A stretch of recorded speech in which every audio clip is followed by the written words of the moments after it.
Good morning friends, मैं विक्रम सिंह चौहान स्वागत करता हूं आपका अपने YouTube channel GK with Vikram Singh Chauhan पर।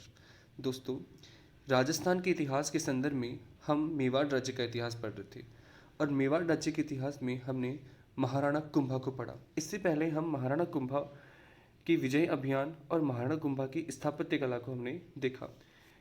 राणा कुंभा की स्थापत्य कला में उनके द्वारा बनाए गए दुर्ग और उनके द्वारा बनाया गया महत्वपूर्ण इमारत चित्तौड़ की, जिसका नाम है विजय स्तंभ। तो कल हमने विजय स्तंभ और उनके द्वारा बनाए गए दुर्गों की बात की। आज इसी स्थापत्य कला में और उनके साहित्य में दिए गए योगदान को हम आज पढ़ेंगे। तो राणा कुंभा के द्वारा या एक जगह है जिसका नाम है बदनौर। यह बदनौर भीलवाड़ा में है। ठीक है, स्थापत्य की बात हो रही है। राणा कुंभा के द्वारा बदनौर भीलवाड़ा में कुशाल माता का मंदिर बनाया गया। ठीक है, राणा कुंभा के द्वारा बदनौर भीलवाड़ा में कुशाल माता का मंदिर बनवाया गया। इसी के साथ ही इनकी स्थापत्य कला में रणकपुर जैन मंदिर, रणकपुर में जो जैन मंदिर बने, रणकपुर में जो जैन मंदिर बने जिसे चौमुखा मंदिर भी कहा गया। ठीक है, जिसे चौमुखा मंदिर भी कहा गया। इनका निर्माण कुंभा के द्वारा नहीं करवाया गया, किंतु इनका निर्माण कुंभा के काल में हुआ। तो कुंभा के काल में बने रणकपुर के जैन मंदिर, जिसका निर्माण कुंभा के मंत्री, ठीक है, कुंभा का एक मंत्री था जिसका नाम था धारणक शाह, द्वारा करवाया गया। ठीक है, तो कुंभा के समय की स्थापत्य कला में दो महत्वपूर्ण चीज़ें और कि कुशाल माता का मंदिर कुंभा के समय निर्मित हुआ और इन्हीं कुंभा के द्वारा बनवाया गया, किंतु इनके समय निर्मित रणकपुर का जैन मंदिर जिसे चौमुखा मंदिर कहा गया है, इसका निर्माण कुंभा के मंत्री धारणक शाह के द्वारा करवाया गया था। ये बात हो गई कुंभा की स्थापत्य कला को लेकर। अब बात करते हैं हम कुंभा की साहित्य ग्रंथ और रचनाओं को लेकर। तो इस साहित्य को लेकर के मैंने पहले ही एक छोटा सा चार्ट तैयार किया है, मैं उसके माध्यम से आपको बताता हूँ। कुंभा के साहित्य देखना, कुंभा की साहित्य में विशेष रुचि थी, संगीत में विशेष रुचि थी। पीछे हम इसकी उपाधियों में इसको देख चुके थे। आज थोड़ा डिटेल से, तो कुंभा के साहित्य पर कुछ ग्रंथ हैं। तो कुंभा संगीत में रुचि रखता था, तो संगीत पर कुंभा के द्वारा कुछ ग्रंथों की रचना की गई थी जो स्वयं कुंभा ने लिखे। पहला ग्रंथ है संगीत राज, दूसरा ग्रंथ है संगीत मीमांसा, तीसरा ग्रंथ है सूड प्रबंध और चौथा ग्रंथ है संगीत रत्नाकर। यह चारों ही ग्रंथ कुंभा के द्वारा लिखे गए हैं और इनका जो विषय है वह विषय है संगीत। इनका विषय है संगीत। तो संगीत पर लिखे गए ग्रंथ हैं कुंभा के द्वारा संगीत राज, संगीत मीमांसा, सूड प्रबंध, संगीत रत्नाकर कुंभा द्वारा रचित संगीत ग्रंथ है। कुंभा के द्वारा एक अन्य ग्रंथ और लिखा गया जिसका नाम है कामराज रतिसार, जो कामशास्त्र पर लिखा गया है। कुंभा ने चंडी शतक की व्याख्या की। एक ग्रंथ जिसका नाम चंडी शतक है, इसकी व्याख्या करने वाले भी कुंभा, यानी छोटे स्तर पर उसकी टीका लिखी थी। कुंभा ने जयदेव की गीत गोविंद, एक इतिहासकार जिनका नाम है जयदेव, इन्होंने एक पुस्तक लिखी गीत गोविंद। तो कुंभा ने जयदेव की गीत गोविंद पर रसिक प्रिया टीका लिखी, रसिक प्रिया के नाम से टीका लिखी। रसिक प्रिया ग्रंथ कुंभा के द्वारा लिखित है। पूछा जाता है कि रसिक प्रिया किस पर लिखी गई टीका है, तो जयदेव की गीत गोविंद। चंडी शतक की व्याख्या किसने की? कुंभा ने। संगीत से संबंधित प्रमुख चार ग्रंथ है। कामराज शास्त्र का संबंध, कामराज रतिसार का संबंध कामशास्त्र से है। कुंभा उच्च कोटि का संगीतज्ञ था। ठीक है, कुंभा उच्च कोटि का संगीतज्ञ था और कुंभा के जो संगीत गुरु थे उनका नाम था सारंग व्यास, यानी कुंभा को जो संगीत की शिक्षा जिसने दी थी उसका नाम था सारंग व्यास। नेक्स्ट है कुंभा की दरबारी विद्वान। तो कुंभा के दरबार में बहुत सारे विद्वान थे, उनकी बात करते हैं। एक व्यक्ति जिसका नाम है अत्रि भट्ट, एक व्यक्ति है जिसका नाम है महेश भट्ट। आप इन दोनों ही व्यक्तियों से परिचित हैं। पीछे की क्लास में हमने देखा कि अत्रि भट्ट और महेश भट्ट ने चित्तौड़ में एक प्रशस्ति की रचना की जिसका नाम था कीर्ति स्तंभ प्रशस्ति। तो कीर्ति स्तंभ प्रशस्ति की रचना करने वाले अत्रि थे, किंतु इनकी मृत्यु होने के बाद इसको कंप्लीट इनके पुत्र महेश भट्ट ने किया था। तो ये कुंभा के दरबार के प्रमुख विद्वान थे। नेक्स्ट बात करें अपन मंडन की। तो कुंभा के दरबार का महत्वपूर्ण विद्वान जिसका नाम है मंडन, यह पेशे से शिल्पी था। मंडन पेशे से जो इसका वर्ग था, कार्य था, वह शिल्पी। मंडन पेशे से शिल्पी था और इसने बहुत सारे ग्रंथों की रचना की थी। ठीक है, मंडन का एक ग्रंथ है जिसका नाम है देवी मूर्ति प्रकरण। तो देवी मूर्ति प्रकरण मूर्ति कला, देवी मूर्ति प्रकरण मूर्ति निर्माण से संबंधित तथा मूर्ति की प्रतिमा स्थापना से संबंधित है। ठीक है, मंडन के द्वारा एक ग्रंथ लिखा गया जिसका नाम है देवी मूर्ति प्रकरण, जो मंडन ने लिखा। इसका संबंध रूपावतार यानी कि मूर्ति निर्माण एवं प्रतिमा स्थापना से संबंधित है। प्रतिमा स्थापना से संबंधित है देवी मूर्ति प्रकरण का।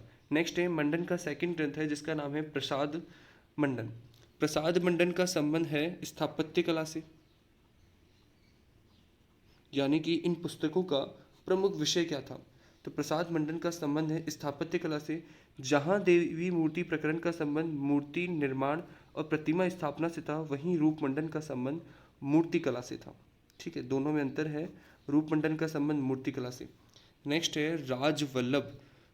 राजवल्लभ यह एक शिल्प शास्त्र से संबंधित ग्रंथ था।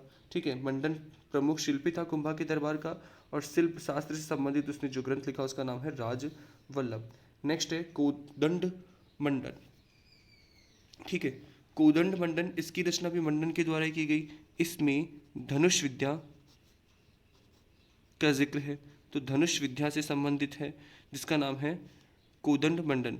वास्तुसार, वास्तुसार, ये वास्तुसार और वास्तु मंडन दोनों ही वास्तु शास्त्र से संबंधित प्रमुख ग्रंथ है, ये मंडन के द्वारा लिखे गए थे। ठीक है, मैं एक बार वापस से रिवाइज करता हूँ। मंडन के द्वारा देवी मूर्ति प्रकरण लिखा गया, जो देवी मूर्ति प्रकरण मूर्ति निर्माण और प्रतिमा स्थापना संबंधित। प्रसाद मंडन का संबंध स्थापत्य कला से है। रूप मंडन का संबंध मूर्ति कला से है। राजवल्लभ शिल्प शास्त्र संबंधित ग्रंथ है। कोदंड मंडप धनुष विद्या से। वास्तुसार वास्तु मंडन दोनों का संबंध वास्तु शास्त्र से है। कुंभा के दरबार का एक प्रमुख विद्वान था जिसका नाम था कान्है व्यास। कान्है व्यास के द्वारा एक पुस्तक लिखी गई थी एकलिंग महात्म्य। इस एकलिंग महात्म्य के अंदर मेवाड़ के शासकों का जिक्र है, या उनके शासकों की वंशावली लिखी गई है। एकलिंग महात्म्य का द्वितीय भाग की रचना कुंभा के द्वारा की गई थी, यानी कि एकलिंग महात्म्य को कान्है व्यास और कुंभा दोनों के द्वारा लिखा गया था। कुंभा के दरबार के कुछ अन्य विद्वान, जिसमें एक व्यक्ति है सोमदेव सोमसूरी, दूसरे का नाम सोमदेव है, सोमसूरी है, जयचंद्र सूरी है, सुंदर सूरी है, भुवन सुंदर है। तो सूरी और सुंदर ऐसे कुछ विद्वान हैं जो कुंभा के दरबार में निवास करते थे। ये सभी कुंभा के दरबार की जैन विद्वान हैं। तो जैन विद्वानों को भी कुंभा ने आश्रय दिया। कुंभा के दरबार में एक व्यक्ति जिसका नाम है गोविंद, गोविंद मंडन का पुत्र है, जो प्रमुख शिल्पी था जिसकी जिक्र हमने किया था अभी।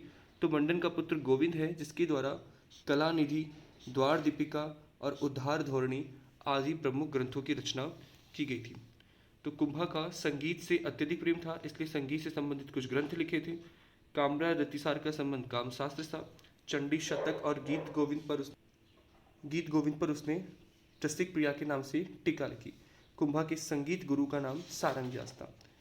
इसी के बाद अपन देखें तो कुंभा स्वयं वीणा बजाने में निपुण था। तो कुंभा स्वयं वीणा बजाने में निपुण था। कुंभा की पुत्री का नाम रमाबाई था, जो संगीत की में विदुषी थी, तो मतलब महान संगीतज्ञ महिला थी। जावर शिलालेख में रमाबाई को जो उपाधि दी गई है वागीश्वर। तो कई बार एग्जाम में पूछा गया है वागीश्वर किसकी उपाधि है। कुंभा की पुत्री रमाबाई की उपाधि है वागीश्वर। ये बात थी कुंभा की। कुंभा की इसके आगे की बात है कुंभा की अंतिम दिन और मृत्यु। कुंभा के अंतिम दिन और मृत्यु। तो इसमें कुंभा एक महान शासक था, इसका जिक्र हम पीछे कर चुके हैं, किंतु इसके जो अंतिम दिन थे वो सही नहीं थे, उचित नहीं गुजरे थे। अंतिम दिनों में कुंभा को मानसिक रोग हुआ, यानी कुंभा मानसिक रोग से ग्रस्त हो गए। मानसिक रोग जिसका नाम उन्माद। तो उन्माद रोग या मानसिक रोग से कुंभा अपने अंतिम समय में परेशान थे, या उससे क्या हो गए, वो ग्रस्त हो गए। ऐसे में कुंभा का जो अंतिम समय बीता वो कुंभलगढ़ दुर्ग में बीता। कुंभलगढ़ दुर्ग। कुंभलगढ़ दुर्ग में एक स्थान है, अब दुर्ग किला है, मैंने कल किले का जिक्र किया था, किले में बहुत सारे महल मंदिर, ठीक है, और मकान वगैरह होते हैं। तो कुंभलगढ़ दुर्ग में एक स्थान है जिसका नाम है मामा देव कुंड। तो कुंभा अपने अंतिम समय में इस मामा देव कुंड में ही निवास करते थे, और एक समय मामा देव कुंड में ही निवास करते थे। छोटी सी जानकारी, कुंभा के दो पुत्र थे। कुंभा के दो पुत्र थे, बड़े पुत्र का नाम उदा और छोटे पुत्र का नाम रायमल था। ठीक है, तो कुंभा मानसिक रोग से ग्रस्त होने के कारण कुंभा के बड़े पुत्र उदा ने इस मामादेव कुंड में मौका पाकर कुंभा की हत्या कर दी, और यही उदा मेवाड़ का पितृहंता कहलाया। तो पिता की हत्या करने वाले को पितृहंता कहा गया है, तो मेवाड़ का प्रथम पितृहंता उदा को कहा गया है। उदा को कहा गया है, ठीक है।